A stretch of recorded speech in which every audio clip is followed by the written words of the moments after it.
Generasi Gen Z ini kalau dirangkum gitu ya, kayak gimana sih? Meskipun mereka juga bingung bedanya transparansi atau flexing atau ini reality, dia juga masih bingung sebenarnya. Kalau Gen Z ini nggak bisa ngerjain A, B, C secara teratur. Mereka punya cara sendiri, mereka ambisinya terlalu besar. Banyak generasi-generasi sekarang si Gen Z ini gitu ya, prioritasnya tuh bergeser gitu.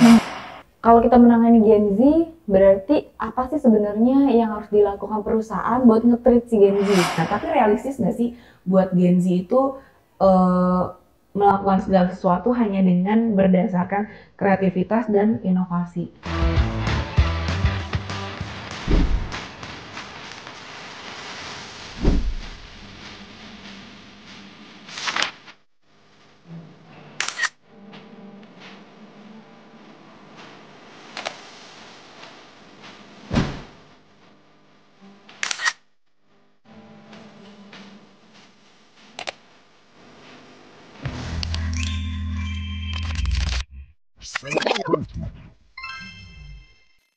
Welcome back di The Builders, podcast yang membahas underrated topik tapi krusial. Salah satunya adalah tentang per-HR-an.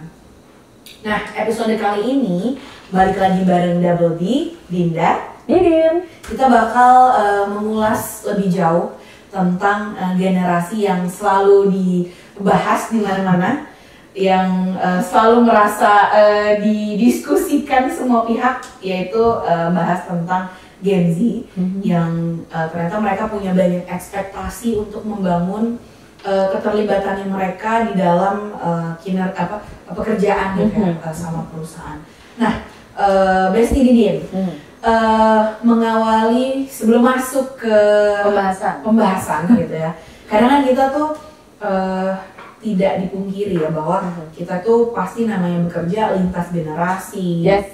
Apalagi kita tuh generasi tengah-tengah kayaknya. Karena kemarin aku sempat baca juga bahwa ternyata emang generasi millennials itu generasi tengah-tengah, di mana dia harus memahami baby boomers, generasi X sebelumnya, tapi juga harus beradaptasi dengan cepat generasi Z maupun Alpha yang udah mulai muncul gitu kan. Di awal membahas tentang ciri khas Gen Z terhadap pekerjaan, itu kan biasanya ambisius, terus dia tuh kayak butuh informasi dan lain-lain. Nah, untuk memperjelas gitu ya, kira-kira menurut Besti Didin, generasi Gen Z ini kalau dirangkum gitu ya, kayak gimana sih? Dari berbagai sumber ya, dari hasil pengamatan secara pribadi, hasil diskusi. Kalau tadi Besti Dinda bilang Gen Z itu ambisius, betul. Mereka ini adalah ciri khasnya adalah memang lebih ke ambisius kalau dari pekerjaan ya. Tapi memang mereka suka hal yang sifatnya transparansi karena media sosial.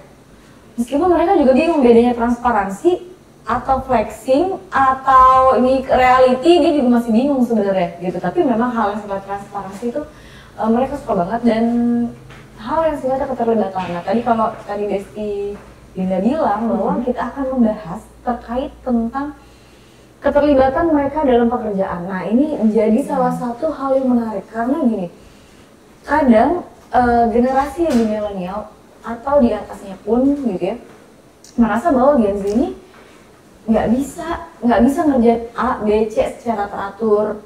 Mereka punya cara sendiri, mereka ambisinya terlalu besar, apalagi ekspektasi terhadap work-life balance-nya belum, gitu ya. Karena kalau aku secara pribadi nih ya, jadi kalau misalnya kalau yang lain bilang work-life balance berarti lu tidur jam segini. Kalau gue tipikalnya enggak. Jadi kalau misalnya aku sendiri tuh tipikalnya adalah kayak yang namanya work-life balance adalah saat dibutuhkan kerja bagai kuda, ya kerja bagai kuda. Tapi kalau misalnya saat dibutuhkan kita istirahat, ya kita istirahat gitu. Dengan pasti membandingkan kayak asupannya, jam istirahatnya tetap harus ada. Jadi kayak gitu. Kalau misalnya bilang work-life balance adalah, mungkin persepsinya adalah pulang masuk jam segini, pulang jam segini, nggak mau lembur lah, nggak ini terlalu strict gitu, tuh kayaknya juga agak susah dalam penyesuaian. Nah, Gen Z ini work-life balance-nya itu kayaknya masih perlu diperbaiki menurut aku pribadi ya, gitu ya. Aku nggak tahu nih kalau misalnya dirimu sendiri sebagai advisor misalnya kan banyak yang ngobrol juga dong pastinya, banyak yang counseling ya kan, banyak yang ngerasa bahwa ini sebenarnya apa sih, ini mau gue tuh apa, karena mereka ini kan bukan dibilang sensitif, bukan, tapi memang yang pernah kita bahas di episode sebelumnya bahwa prioritinya mereka ini bergeser. Jadi kalau mereka tuh lebih suka secara hal private gitu. Jadi hal-hal yang kalau misalnya dari sifat pekerjaan pun mengkomunikasikannya beda. Apalagi Besti Dina kan paling paham nih terkait tentang komunikasi, gimana caranya berinteraksi, berkomunikasi. Nah itu tuh sebenarnya bisa jadi salah satu tips buat Gen Z agar mereka bisa membangun keterlibatan di pekerjaan. I see. Nah, menarik tadi statement bahwa banyak generasi-generasi sekarang si Gen Z ini gitu ya, prioritasnya tuh bergeser gitu ya. Nah, kalau dari sudut pandang aku sebagai yang mungkin cukup sering menangani para Gen Z ini, ternyata yang belum mulai aku udah senyum-senyum aja nih, iya. Apa yang bakal diomongin nih? Yang paling menarik tuh adalah mereka tuh memang punya ekspektasi yang besar banget terhadap, terutama terhadap percepatan sih, terhadap percepatan informasi, karena memang generasi mereka kan digitalized banget, sehingga kadang mereka tuh maunya lebih nggak punya kesabaran untuk berproses gitu dalam dia bekerja, menunggu proses. Karena semua serba instan, serba gampang, serba digampangin. Jadi itulah, jadi sebenarnya gini, kalau kita garisin ke parenting, mungkin buat para BST builders yang udah punya anak juga merasa bahwa karena kita bekerja keras, memberikan yang terbaik buat si Gen Z ini, ternyata Gen Z ini juga kadang sudut pandangnya terbalik. Jadi karena saking gampangnya dia maunya semua jadi gampang. Benar. Gitu. Sehingga nggak ada rasa ketahanan di situ. Istilah sekarang tuh apa ya, kayak kan kalau agile tuh dia beradaptasi gitu ya. Betul. Resilient. Jadi dia tuh nggak punya ketahanan untuk bersabar dengan prosesnya di kantor gitu ya. Yang aku cukup sering tampung gitu ya, dari curhatan-curhatan atau konseling. Paling itu lagi ya kan. Jadi core benang merahnya di situ. Nah, tapi menarik juga di episode ini tuh kita kan juga mau ngobrolin soal kompetensi, kemudian kompensasi yang mungkin align untuk atau yang cocok gitu melanjut di episode sebelumnya atau mungkin episode setelah ini gitu kita membahas detailnya. Tapi terkait keseimbangan termasuk ya libur, ya load pekerjaan, itu sejauh apa kalau dari segi seorang profesional? Dalam pekerjaan berarti gini, kalau kita menangani Gen Z, berarti apa sih sebenarnya yang harus dilakukan perusahaan buat nge-treat si Gen Z? Iya. Gitu kan, nge-treat si Gen Z.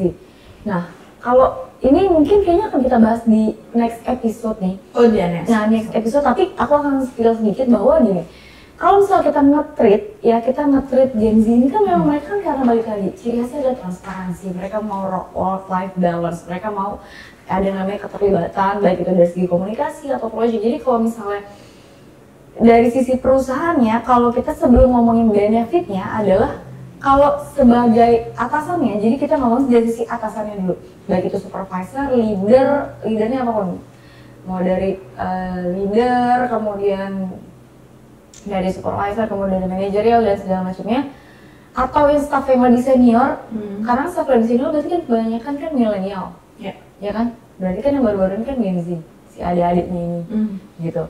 Nah, berarti adalah cara berkomunikasinya. Nah, ini yang perlu digarisbawahi. Merasa nggak Besti Dina bahwa mereka aja dari cara komunikasinya dulu ini lebih unik. Mereka tuh lebih suka hal yang sifatnya teks. Betul. Teks. Betul. Padahal kadang dalam teks itu persepsinya cara nada intonasi kita aja berbeda. Kalau milenial pengennya cepatnya beda, cepet telepon. Atau langsung aja deh ketemu. Ketemu. Gitu ya? Kalau Gen Z nggak, semenjak gue masih bisa chat dulu, lu jangan ganggu gue. Nih itu kayak punya batasan privacy dulu nih. Nah, mereka menganggap itu tuh suatu hal yang sifatnya jalur komunikasi lebih menghargai, menghormati, itu persepsinya mereka. Gitu. Tapi kalau di kita kan kayak lama banget sih ini progresnya. Iya kan? Ya. Nah, balik lagi ke treatmentnya, yang pertama adalah mungkin para atasan-atasan ini yang pemangku yang memang punya bawahannya para beda generasi gitu beda ya. generasi ini adalah harus paham bagaimana satu cara mentreat dari segi komunikasi dulu. Jadi kita juga nggak boleh baperan sebagai gen yang di atasnya. Oke. Nggak boleh baperan. Jangan ngechat kayak gini, udah baper duluan. Nggak bisa. Emang mereka gaya ngomongnya begitu. Oke. Iya. Bagi kita tuh ya nggak sopan banget loh ya. Gitu. Tapi bagi mereka simple, iya doang. Gitu. Nah itu aja kita pun memang harus mengedukasi mereka juga. Bahwa mungkin as a profesional kalau misalnya ngobrol, better kayak gini deh. Atau nggak lu jelasin lu runtutannya kayak gini. Capek sih. Gitu, karena memang mereka biasanya instan dan to the point. Dari segi bahasa kan pasti to the point banget ya anak-anak sekarang. Jadi sehingga dia tuh juga nggak ada lagi perasaan kayak lebih ke masa bodoh ya. Iya. Maksudnya ya gue dengan cara gue begini. Begini, gue nyamannya begini. Oke. Bukan dia nggak peduli, bukan, tapi gue nyamannya begini karena persepsinya Gen Z tuh guanya dulu. Gue ngamanin dan nyamanin guanya dulu, meskipun itu basic as a human-nya memang akan seperti itu, tapi kalau mereka tampak banget tuh hal yang kayak gitu. Gitu. Nah, sebagai atasan mereka dari pola komunikasi, kitanya nggak boleh baper, kemudian Gen Z juga kita edukasi dulu. I see. Mereka kita ajarkan nggak tetap, ini kalau ada apa-apa lu berarti harus kasih tau nih, abis ini ngomongnya begini. Jadi gue paham, jadi sama-sama paham online kan, gitu yang dibicarakan. Kemudian juga dari segi komunikasi. Yang kedua adalah dari segi tantangan pekerjaan. Gen Z ini mereka suka banget hal sifatnya keterlibatan. Meskipun itu halnya sifatnya proyeknya kecil. Oke, dia suka diajak, suka dilibatkan dalam berbagai aktivitas yang ibaratnya kayak suka lah diapresiat gitu ya. Betul. Oke. Karena di masanya mereka ini validasi itu lumayan penting. Oke, menarik. Validasi itu bener gak sih? Iya. Kak, ini ada agak bergeser sedikit, tapi sebenarnya masih masuk di topik ini gitu di episode ini. Kalau Gen Z itu karena digitalisasinya udah tinggi, dia kan udah punya media baru sendiri ya. Betul. Ibaratnya kalau dulu kita kalau misalnya mau terkenal, mau jadi artis gitu ya, itu harus ke stasiun TV, gitu kan. Kita tidak punya kewenangan untuk bisa bernarsis dengan otomatis gitu.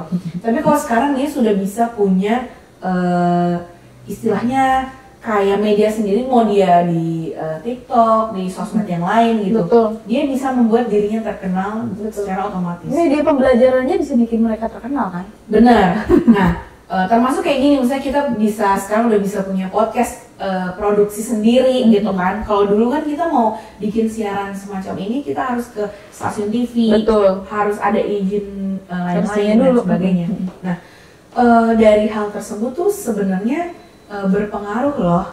Kalau aku lihat ya, itu berpengaruh sama mindsetnya Gen Z yang ya udah kalau gue nggak dapat kesempatan di sana, ya udah gue akan cari di tempat lain. Makanya banyak banget Gen Z itu jadi kutu loncat. Karena mereka coba di sini nggak nyaman. Nggak nyaman tuh subjektif ya.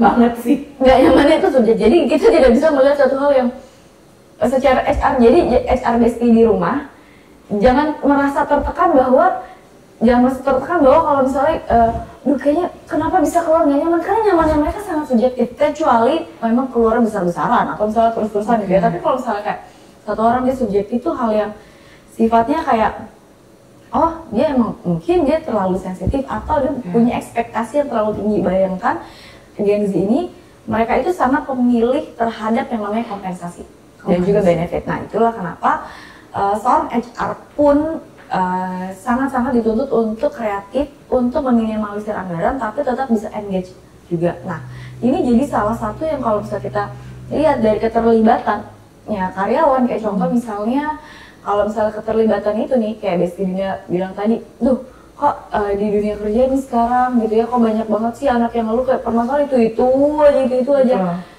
Makanya kita sebagai yang lebih dulu lahir gitu ya, yang lebih dulu lahir berarti memberikan pemahaman terkait tentang semua ada prosesnya.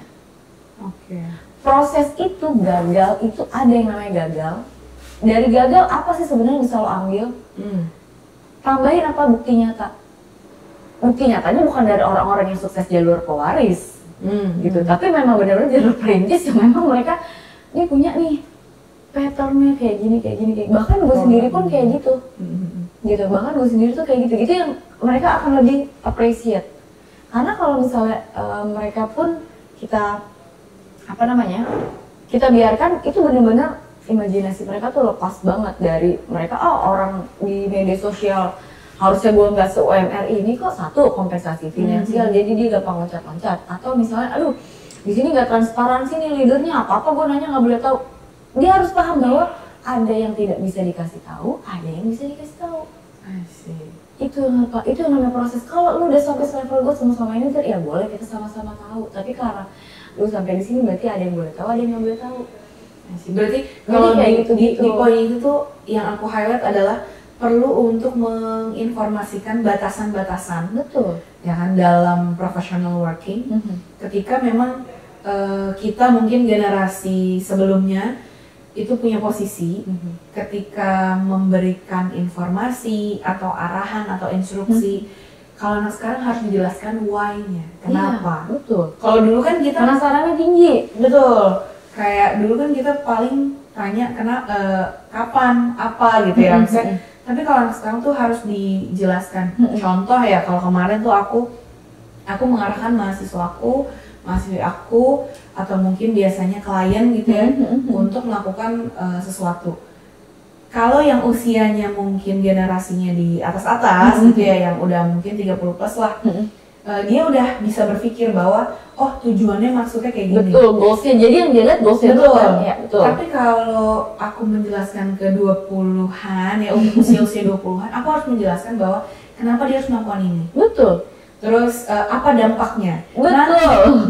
Dan ngomongin poin keterlibatan tadi, aku pun harus menjelaskan ke mereka bahwa nanti kalau kamu menyelesaikan ini, kamu tuh bisa belajar hal ini, dan kamu itu udah terlibat dan berkontribusi loh dalam proyek ini. Dan itu harus di-highlight, bener kan? Iya, bener-bener. Jadi poin-poin keterlibatan pada Gen Z di dunia profesional, memang cara nge-treatnya ternyata polanya harus begitu ya. Nah, karena itulah kenapa generasi yang sebelumnya juga ngeliat satu hal yang kayak gitu bukan challenge doang. Kalaupun challenge bakal jadi obstacle. Tapi kalau misalnya challenge kita pelajari, pasti bakal nyambung justru. Gitu. I see. Nah, tantangan nih biasanya kalau buat bestie builders, baik perusahaan ataupun misalnya mungkin teman-teman karyawan yang berada di perusahaan tersebut. Yes. Mungkin kan udah rata-rata kuliah selesai umur 22 tahun lah ya, selesai S1 gitu ya, pada umumnya. Kemudian misalnya mereka baru mulai kerja ya 22 plus gitu ya, 22, 23, ada yang mungkin lulusnya belakangan, katakanlah 25 lah gitu ya. Nah, kematangan emosional Gen Z itu kan menjadi salah satu tantangan juga nih buat perusahaan. Ada nggak tips dan triks, mungkin 3 poin deh gitu, yang sebenarnya perusahaan itu bisa membuat Gen Z itu merasa benar-benar bisa merealisasikan ide-ide mereka, mimpi-mimpi mereka. Ada nggak sih tips dan triks buat perusahaan? Karena kan yang nonton podcast kita juga banyak HR gitu kan, banyak perusahaan-perusahaan yang mungkin kayaknya butuh masukan juga gitu. Oke, sebelum aku kasih tips and triknya, aku mau tanya dulu, yang biasanya ngeluh ke Bestie Dinda nih, para mahasiswa, para yang baru kerja, para si adik-adik unyu-unyu ini, segan sini, keluhan paling seringnya apa? Kalau bukan sama kerjaan ya berarti. Kalau yang sama kerjaan, satu load ya. Oke, load. Jadi kayaknya takaran itu perlu diseimbangkan atau perlu dibuat SOP-nya gitu. Sebenarnya banyak dan sedikit tuh kayak apa? Itu menurut aku penting untuk jadi pemahaman itu loh. Kedua, biasanya keluhan mereka adalah terkait dengan gaya komunikasi. Jadi style komunikasinya kayak gimana, kemudian dari atasan ke bawahan instruksinya tuh menurut mereka nggak jelas. Tapi bisa jadi kalau mengutip diskusi kita tadi itu ya, dari komunikasinya itu memang penting banget. Bisa jadi memang cara komunikasinya berbeda pada dasarnya gitu. Kayak kalau Gen Z sukanya teks. Sedangkan kalau yang senior mungkin lebih sukanya kasih arahan yang ngomong, gitu, instruksinya by direct communications gitu. Nah, ini yang membuat mereka kayak nanti omongannya ganti lagi, Miss. Oh, instruksinya ganti lagi karena harus di screenshot. Iya, betul. Itu terjadi, itu real banget sih. Kayak benar-benar terjadi, bahkan sampai semua omongan bosnya tuh di screenshot untuk dia pegangan dan bisa jadi untuk nyerang balik. Itu terjadi, beneran real. Karena aku kan juga terhubung dengan berbagai HR ya, sama mahasiswa juga kan. Jadi itu real. Nah, itu dua, jadi load sama gaya komunikasi yang paling sering dikeluhkan. Paling sering dikeluhkan. Nah, kalau para HR bestie builders di luar sana, berarti memang harus paham dulu yang namanya WLA. Ini banyak banget nih yang minta the builders juga ngebahas tentang WLA. Jadi WLA itu apa? Workload Analysis. Jadi harus paham gimana kita menganalisis satu pekerjaan, ini harusnya ditangani oleh berapa orang, kemudian bisa diselesaikan berapa lama, kemudian juga nanti di sini apakah disesuai dengan targetnya, sesuai dengan KPI-nya, udah cocok atau belum, sesuai nggak sama, kalaupun cocok secara personal, cocok nggak, mendukung tidak untuk lebih ke arah departemennya. Nah, HR paham, atasannya juga paham. Jadi kalau misalnya dia pun menjelaskan ke bawahnya, itu mereka akan paham, gitu. Itulah pentingnya kenapa kita membuat namanya job description. Itu tuh udah turunannya jauh banget lah. Makanya kalau misalnya kira-kira ditanya lagi, aduh ini load pekerjaannya, ini harus kesepakatan di awal dulu nih. Lo masuk ke sini, yang dikerjain ini, jet. Tapi kalau ternyata tuh turnover-nya tinggi nih, otomatis kan berarti ada something wrong nih. Itu harus dievaluasi tuh, apa yang salah dengan posisi ini. Salah loadnya, ataukah salah targetnya, ataukah salah tempo waktunya terlalu cepat, bisa jadi kan. Jadi loadnya terlalu tinggi, mungkin loadnya tidak banyak, tapi karena waktunya terlalu mepet kan bisa jadi kayak gitu. Itu yang perlu dievaluasi. Kayak gitu, itu masalah load. Yang kedua, kalau misalnya dilihat lagi, misalnya masalah komunikasi. Yang tadi aku bilang juga bahwa pentingnya namanya agile leadership. Kenapa kita pun dari The Builders pun ngasih pelatihan yang sifatnya seperti itu, karena ini penting banget buat para leader untuk menyesuaikan perubahan yang sangat cepat, baik dari proses bisnis, kemudian juga dari karyawan baru yang direkrut gitu ya, berpengaruh ke komunikasi. Ini dasar banget. Kalau tadi kesepakatan di awal tentang load pekerjaan, yang akhirnya mereka ngeluh, kalau misalnya masih make sense lah, kadang mereka tuh gini, menurut kita ini pekerjaannya masih satu garis nih. Kok lu udah ngeluh baru sampai sini? Pak, soalnya kan saya di sini cuma begini. Nah, itu mungkin penyampaiannya. Mungkin di satu hal nanti bisa jadi ada pekerjaan yang tambahan tapi masih berhubungan sama ini. Mereka tuh cuma butuh transparansi, kejelasan yang kayak gitu nggak sih? Ya. Gitu. Tapi kalau misalnya itu sudah berakar, jobnya sudah berakar-akar, berarti memang sudah overload, keluar dari target awal, target pekerjaan awal. Itulah yang dievaluasi. Kemudian kalau misalnya dari segi komunikasi lagi tadi, gue sukanya di teks, makanya harus screenshot, nanti kalau kayak gini lupa. Ini bukan cuma di Gen Z doang, aku juga ngalamin kebetulan waktu dulu sempat beberapa kali nanganin beberapa C-level ataupun owner. Jadi mereka ini kan karena banyak banget yang dikerjain, otomatis mereka sering lupa, gitu ya. Ya salah satunya adalah dengan teks ataupun itu setelah kita melakukan perbincangan diskusi dulu dong. Gitu. Jadi bukan berarti semua tuh lewat teks, itu harus dikasih tahu juga tuh komunikasi, bener nggak sih biasanya? Jadi kayak double checking ya. Iya, double checking. Mungkin lebih ke pencatatannya tuh MOM lah gitu ya. Lebih ke momnya apa yang mungkin output yang harus dikerjakan dan sebagainya. Gitu.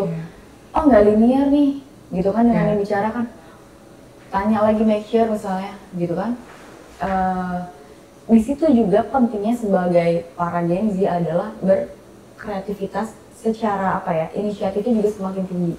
Karena aku pernah lihat beberapa postingan terakhir adalah contoh gini, ada posisi sekretari atau personal assistant, dia cuma bilang saya mau pergi, kebetulan ya bos ini mau pergi ke satu tempat. Saya mau pergi ke tempat A meeting. Kemudian sekretari jawab, terus apakah yang harus apa yang Bapak suka, apa yang saya lakukan. Kalau saya udah tahu, ngapain ada kamu? Oke. Jawaban bosnya gitu. Ini kan udah komunikasi udah parah banget kan? Iya. Tapi kalau sekretarisnya ini mau belajar, akhirnya paling baru kerja selama 2 minggu, sebulan dia udah tahu, oh ternyata bosnya suka ini. Nggak perlu bosnya ngomong banyak. Mungkin pada saat mereka kayak ngobrol informal kayak gini, kan mereka kan banyak waktu tuh. Nah itulah namanya kayak komunikasi tuh ada yang namanya komunikasi profesional, juga komunikasi mentor dalam perusahaan. Nah ini juga mungkin bisa jadi salah satu masukan buat para HR Besti di luar sana ya. Jadi kenapa? Karena kalau misalnya dari segi profesional, berarti pola komunikasinya profesional, berarti lebih ke arah pengarahan yang jelas, tujuannya jelas. Tapi kalau komunikasi secara mentor, berarti kan sebenarnya kita bimbing. Nah, yang jadi garis bawah adalah tidak semua atasan bisa menjadi mentor. Oke. Aku menarik nih, Besti Builder. Jadi berarti di perusahaan ya, sebagai lembaga atau tempat atau platform untuk Gen Z ini bekerja, belajar dan sebagainya lah ya. Berarti juga perlu dihadirkan sosok-sosok atasan atau leader gitu ya, yang secara function leadernya itu fungsinya untuk mentoring gitu ya, mementoring dia dari gaya komunikasi gitu kan. Tapi ada juga yang sebenarnya nggak semua atasan atau nggak semua leader itu dia bisa menjalankan fungsi mentoring. Karena kan kalau mentoring itu lebih ke gimana evaluasinya, kemudian memantau dari sisi-sisi yang lain lah ya, kayak progres kerjanya. Mungkin ditanyakan juga kabar apa keluhannya dan sebagainya kayak gitu. Nah, hal ini juga harus dihadirkan di sosok-sosok leader-leader yang ada di perusahaan. Nah, tapi realistis nggak sih buat Gen Z itu melakukan segala sesuatu hanya dengan berdasarkan kreativitas dan inovasi tanpa adanya arahan yang jelas? Itu realistis nggak sih untuk kita jadi akhirnya berekspektasi nih sama Gen Z? Ya lo harusnya bisa baca dong pikiran gue sebagai atasan lo misalnya gitu, bahwa ternyata kalau mau berangkat ke satu tempat lo harus nyiapinnya A, B, C tanpa ada brief terlebih dahulu.